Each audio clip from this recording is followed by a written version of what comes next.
रैखिक प्रोग्रामिंग समस्या को कंटिन्यू करते हुए, अब चूंकि पिछले वीडियो में ही अगर मैं सारी चीज़ें ले लेता संबंधित तो फिर बहुत बड़ा हो जाता, ऐसे में आपको बोरियत भी महसूस हो सकती थी। तो हम कुछ बातें जो रैखिक प्रोग्रामिंग समस्या से संबंधित है और महत्वपूर्ण है उनको यहाँ मैं इम्पोर्टेंट नोट के रूप में आपको बता रहा हूँ।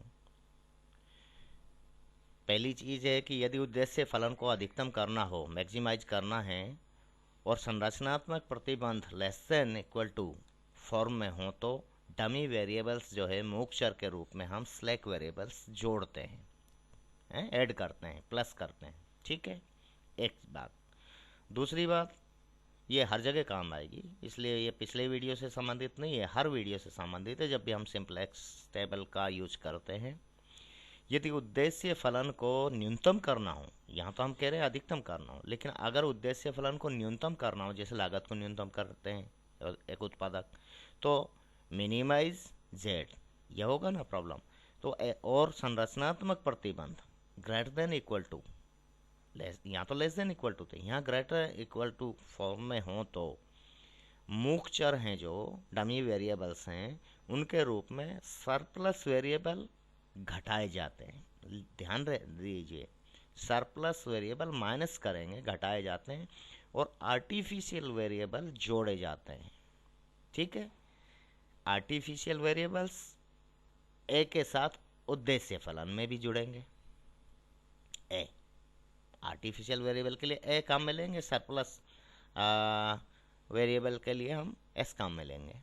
ठीक है, ये काम करना है। अब उद्देश्य फलन में जब हम आर्टिफिशियल वेरिएबल लेंगे तो मिनिमाइज में तो प्लस करेंगे, plus M A, M into A के रूप में होगा ये, और मैक्सिमाइज में माइनस करेंगे, ये ध्यान रखना।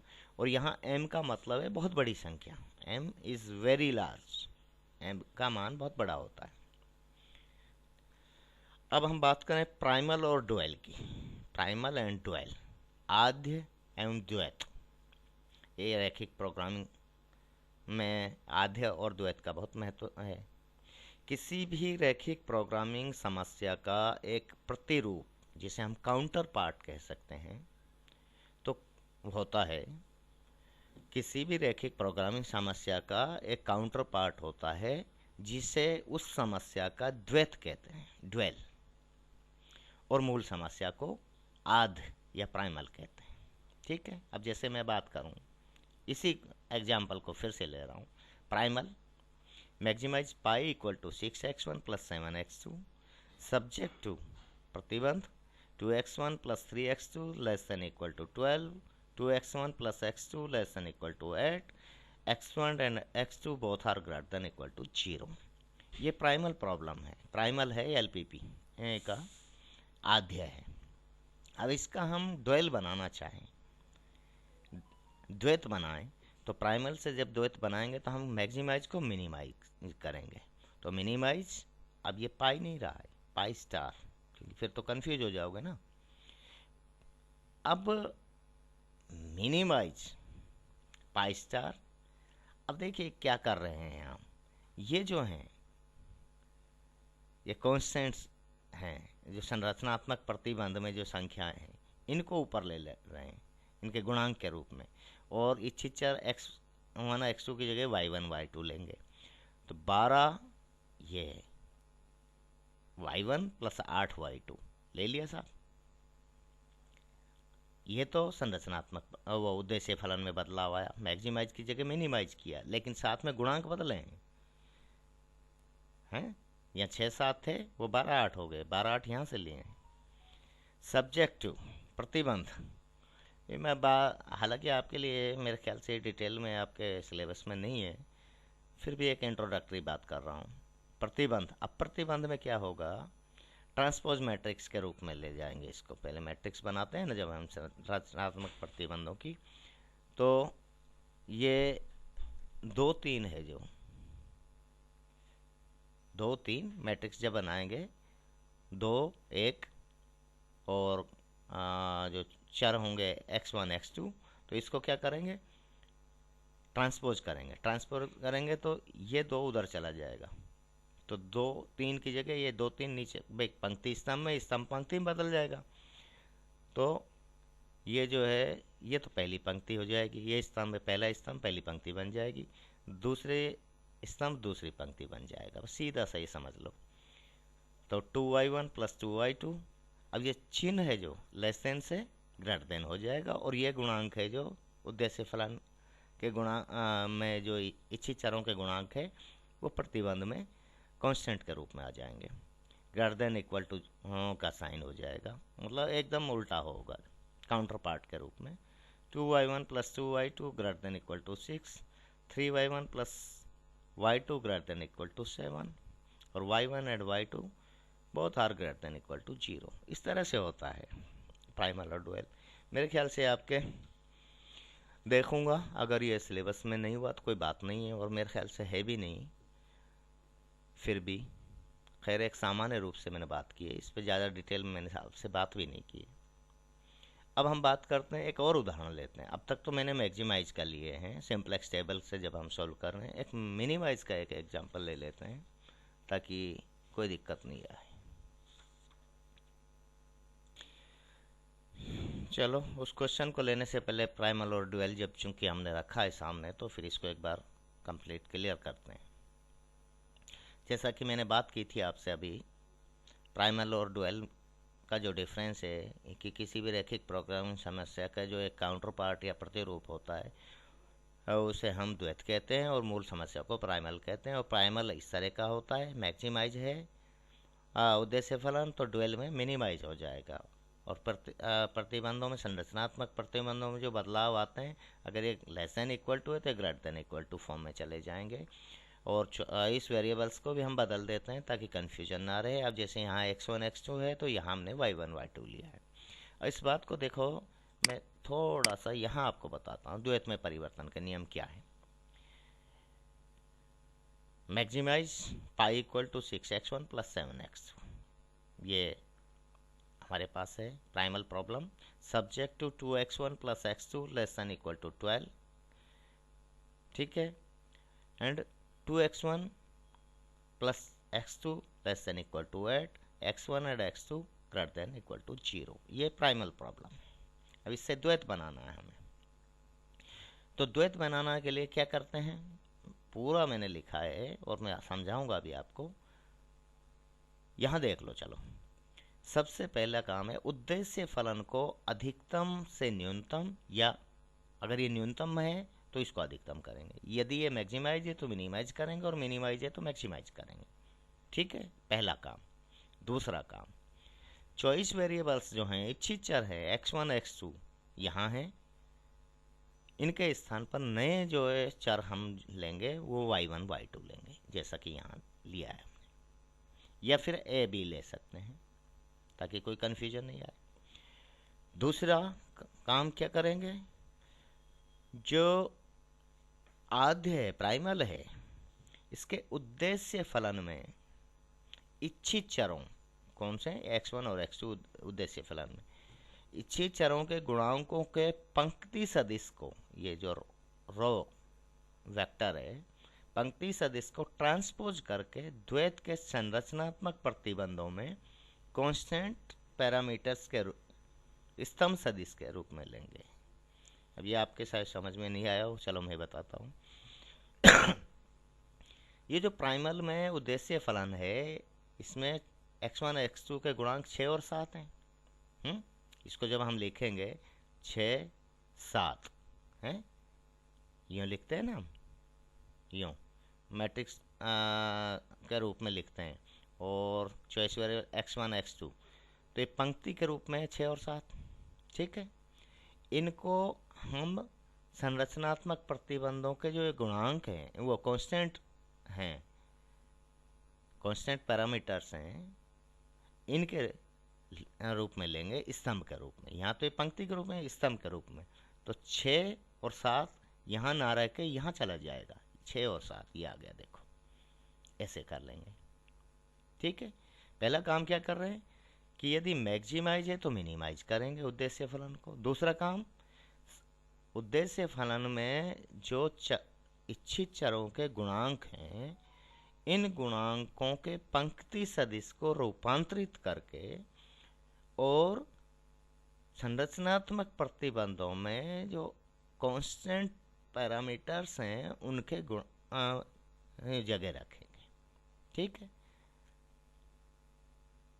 द्वैत में तो क्या कहा है कि उद्देश्य फलन में इच्छित चरों के गुणांकों के पंक्ति सदिश को ट्रांसपोज करके द्वैत के संरचनात्मक प्रतिबंधों में कांस्टेंट्स या पैरामीटर्स के स्तंभ सदिश के रूप में लेंगे। ले लिया 6 और 7, ये जो 6 7 था यहाँ ले लिया 6 और 7। चौथा काम क्या कर रहे हैं हम चौथा काम कर रहे हैं कि प्राइमल या आद के संरचनात्मक प्रतिबंधों के अचरों के स्तंभ सदिश कॉलम को ट्रांसपोज करके द्वैत के उद्देश्य फलन के इच्छित चरों के गुणांकों के पंक्ति सदिश के रूप में ले जाएंगे। अब क्या कर रहे हैं देखो, इसको समझो। या तो इस पंक्ति को ट्रांसपोज कर दो या स्तंभों के रूप में, जो भी आप लेना हो भाई। 2 2 1 1 यही है ना। अब इनको ट्रांसपोज कर दो। जब ट्रांसपोज करेंगे तो 2 1 स्तंभ, पहला स्तंभ हो गया 2 1, दूसरा स्तंभ हो गया 2 1। या फिर ऐसा कर लो, पहली पंक्ति हो गई। आज जब आप ट्रांसपोज करेंगे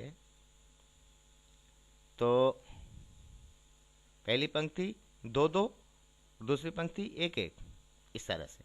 मतलब इसको ट्रांसपोज करना है अपने को, मैट्रिक्स है जो इसको ट्रांसपोज करके यहाँ लिखेंगे। तो 2, ठीक है 2, और इसको यहाँ ले गए। अब ट्रांसपोज कर रहे हैं ना हम, जगह बदल जाती है। 2 मैट्रिक्स में मैंने बताया था जो, इसका गुणांक 3 और 2। यहाँ क्या, अच्छा यहाँ लिखा नहीं मैंने 3। एक मिनट देखता हूँ भाई, शायद गलती हुई है। गलती हुई तो दिख, चलो खैर, अब क्या गलत हुआ है, कुछ गलत हो गया है, देखते हैं, बाद में देखेंगे। अगर हुआ है तो मैं करेक्शन करा दूँ। अगला काम, आदि के संरचनात्मक प्रतिबंधों में इच्छित चरों के गुणांकों के जो मैट्रिक्स को ट्रांसपोज करके, आदि यानी प्राइमल के संरचनात्मक प्रतिबंधों में इच्छित चरों के गुणांकों के मैट्रिक्स को ट्रांसपोज करके द्वैत के संरचनात्मक प्रतिबंधों में इच्छित चरों के गुणांकों के मैट्रिक्स के रूप में ले जाएंगे वहाँ। जो मैं बता रहा, संरचनात्मक प्रतिबंधों में लेस देन इक्वल टू को ग्रेटर देन इक्वल टू करें, या फिर उल्टा करना है, जो भी जैसा भी दिया है उसका उल्टा करना है। ऋणात्मकता प्रतिबंध अपरिवर्तित रहेगा। अब यदि इच्छित चर x और y लिए हुए हों तो हम द्वैत में a और b लेंगे, और अगर इच्छित चर x1 x2 हैं तो द्वैत में हम y1 y2 इच्छित चर लेंगे। अब देखो इस चीज को, यहाँ